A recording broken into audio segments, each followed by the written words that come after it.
반갑습니다. 한국 게임주는 이제 끝났다. 다들 그렇게 얘기하죠. 그런데 오늘 이 통념의 정면으로 도전하는 아주 흥미로운 증권사 리포트를 하나 가져왔습니다. 모두가 고개를 돌릴 때가 진짜 기회라는 이 역발상 투자의 논리를 지금부터 저와 함께 하나씩 파헤쳐보겠습니다. 네, 맞아요. 시장 분위기 정말 차갑죠. 회복 불가능한 거 아니냐는 말까지 나오니까요.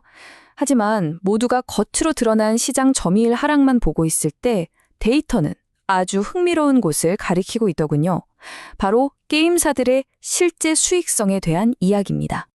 자, 일단 아픈 현실부터 솔직하게 인정하고 시작해야죠. 네, 맞습니다. 한국 내수 게임 시장 지난 3년간 정말 힘든 시간을 보냈습니다. 이 표 한번 보세요. 와, 이건 정말 상점벽해 수준의 변화죠. 불과 몇 년 전만 해도 순위표를 그냥 도배해버렸던 소위 리니지 라이크, 즉 한국형 MMORPG들이 힘을 잃고요. 그 빈자리를 해외에서 들어온 가볍고 새로운 장르의 게임들이 무섭게 치고 올라오고 있습니다. 그리고 이 차트가 그 결과를 아주 뼈아픈 숫자로 보여줍니다. 사상 처음으로 대한민국 게임 시장의 안방, 그 절반 이상을 외국 게임에 내주게 된 겁니다. 한때 통했던 K게임의 성공 공식, 이제는 통하지 않는다는 명백한 신호죠. 그런데 말이죠. 모두가 이 땅 따먹기 싸움에만 정신이 팔려 있을 때 사실 물밑에서는 전혀 다른 아주 조용하지만 근본적인 변화가 일어나고 있었습니다. 게임사들의 통장에 직접적으로 영향을 미치는 하지만 아무도 주목하지 않던 기회 말입니다. 모든 이야기의 시작은 바로 이 지급수수료입니다. 개발사가 피땀 흘려 얼마를 벌든 구글과 애플이 그냥 30%를 떼어가던 업계의 오랜 관행. 일종의 자릿세 같은 거였죠. 핵심은 바로 이겁니다. 몇 년간 정말 철옹성 같았던 그 구글세 30%의 벽이 드디어 무너지기 시작했다는 겁니다. 여러분, 이게 왜 중요하냐면요. 이건 마케팅비나 개발비처럼 다른 비용으로 나가는 게 아니라 떼이는 돈이 줄어드는 거라서 고스란히 게임사의 순이익으로 잡히는 현금이기 때문입니다. 이게 그냥 구글 하나 바뀐다고 끝나는 문제가 아니에요. 결국 애플도 이 흐름을 따라올 수밖에 없거든요. 그렇게 되면 장기적으로 모바일 게임의 영업이익률이 최대 10%포인트까지 올라갈 수 있다는 계산이 나옵니다. 제조업에서 영업이익률 1%포인트 올리는 게 얼마나 피말리는 일인지 아시는 분들은 아실 거예요. 이건 정말 산업의 판 자체를 바꾸는 수준의 변화입니다. 물론 이 파티의 초대장이 모든 회사에게 똑같이 가는 건 아니에요. 이 표를 보시면 바로 감이 오시죠. 결국 열쇠는 모바일 게임 매출 비중입니다. 모바일에서 돈을 많이 버는 회사일수록 이 구조적인 변화의 과실을 더 많이, 더 달콤하게 가져가는 거죠. 그래프로 보니까 더 설명할 필요도 없죠. 압도적인 모바일 포트폴리오를 가진 넷마블이 거의 20%에 가까운 영업이익 개선 효과를 사실상 혼자 다 누리게 되는 겁니다. 이번 변화의 최대 수혜주, 주인공은 단연 넷마블이라고 할 수 있겠네요. 자, 이렇게 돈을 더 잘 벌 수 있는 구조, 그러니까 기초 체력은 좋아졌어요. 근데 시장은 이것만 보고 움직이지 않죠. 투자자들의 얼어붙은 마음을 한 번에 확 돌려놓을 만한 결정적인 한방, 홈런이 필요한 시점입니다. 리포트에서는 이걸 와우 포인트라고 표현했는데 저는 이 표현이 정말 기가 막히다고 생각해요. 말 그대로 투자자들이 와! 소리 지르면서 지갑을 열게 만들, 이 산업 전체를 다시 보게 만들 그런 압도적인 글로벌 히트작이 지금 절실하다는 거죠.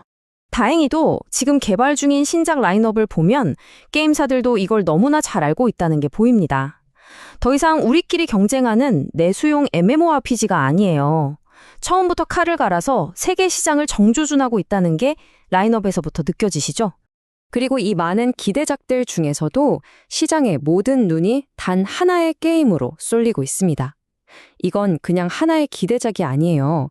K게임의 미래를 건 일종의 시험대에 오른 게임이라고 봐야 합니다.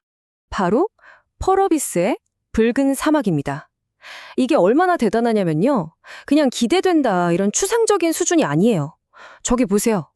바이오하자드 같은 전설적인 글로벌 히트작이랑 출시 전 데이터를 직접 비교하고 있잖아요. 이건 이미 숫자로 그 기대감이 증명되고 있다는 뜻입니다. 근데 여기서 아주 날카로운 질문이 들어올 수 있죠. 오케이, 알겠다. 근데 게임 하나 대박 나면 뭐 하냐? 그 다음은 5년, 10년 동안 또 손가락 빨고 기다려야 하는 거 아니냐? 네, 정말 합리적이고 중요한 의문입니다.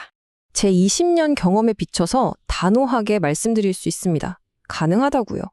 왜냐하면 메가 히트작 하나는요, 단순히 돈을 버는 걸 넘어서 우리 회사는 이 정도 퀄리티를 만들 수 있는 역량이 있습니다라는 걸 시장 전체에 증명하는 일종의 인증서 같은 거거든요.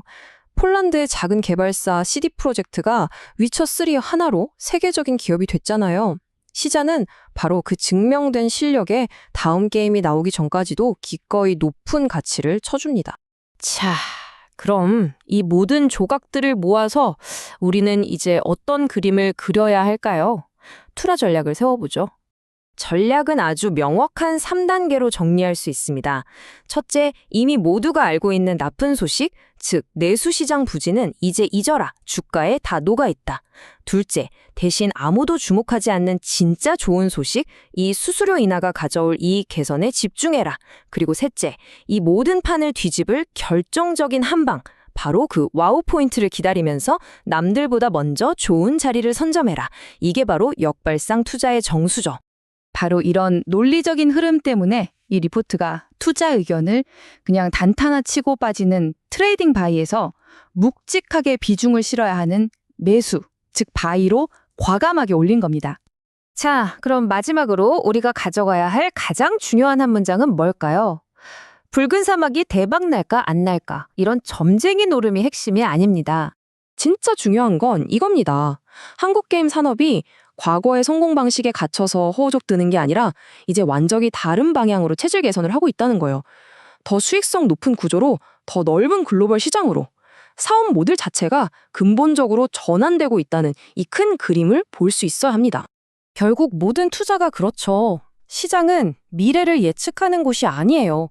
변화하는 파도에 어떻게 올라타고 살아남을 것인가를 고민하는 치열한 대응의 무대 일궁입니다.